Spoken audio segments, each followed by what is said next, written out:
ESCP-Europe, a leading business school, threw open the doors of its London campus recently to MBA graduates, students and professors. They came to debate the extent to which business schools are responsible for the credit crunch and the recession. They'd all come to hear the former journalist and Harvard Business School graduate Philip Delves-Broughton, who had very publicly been pointing the finger at MBA graduates. The debate was co-sponsored by the Association of MBAs, and its chief executive Jeanette Purcell had come to defend her members. In the middle was the director of the ESCP-Europe's London campus, Professor Davide Sola. But Philip Delves-Broughton was not intimidated by his critics. 2000, Jeff Skilling, Enron. 2008, Harvard MBAs all over this crisis. It's like, how often does this have to happen? And Harvard says we're going to reflect, we're going to go back and we're going to look at our course again. You know, I went through this course. The leadership and ethics courses were an obligation at best, a bore at worst. People didn't take them seriously. You know, they say this every time. You know, what does it take for this to really be taken seriously?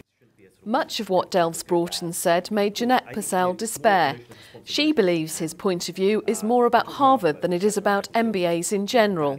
So much of the criticism recently, and even prior to current events, focuses on either the example of Harvard, which is, I would argue, not typical.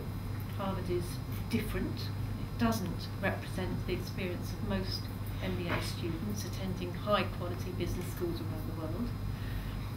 Or those criticisms are based on an out-of-touch understanding of what the MBA is today. After the debate, the host, Davide Sola, accepted that business schools do need to respond to the current economic crisis and the resulting criticism. What it comes out of the discussion of Philip is that probably his view is very America-centric, or even more is Harvard-centric. And what I think somebody should do is really to have a view on the MBA at worldwide level and see what could be improved, and then perhaps that could trigger real change and constructive change. I think in any case that this book, it's a good start. And while the audience clearly enjoyed Delves-Broughton's anecdotal style and persuasive arguments, most left unconvinced that his criticism applied across the board.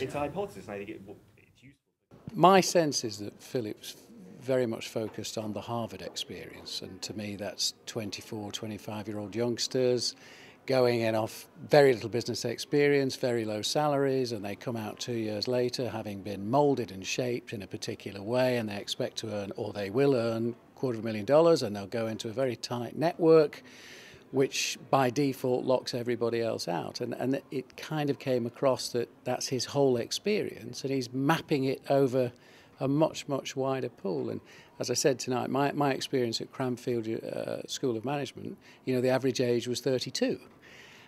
So there's a raft of experience and maturity in that cohort of 200 students in a full-time program for 12 months, which is a world apart from the world that Philip seems to be suggesting applies to all MBAs. I'm from Venezuela and I'm currently doing my MBA, and one of the things that really interested me is the different approach between the US, the American approach, and also the European approach, because it's completely different. I agree that in here also you have to have more experience, you are more mature. Maybe in the US I can make an opinion, but it seems to me that it's quite different. A number of deans from leading business schools were in the audience, alongside alumni and future students.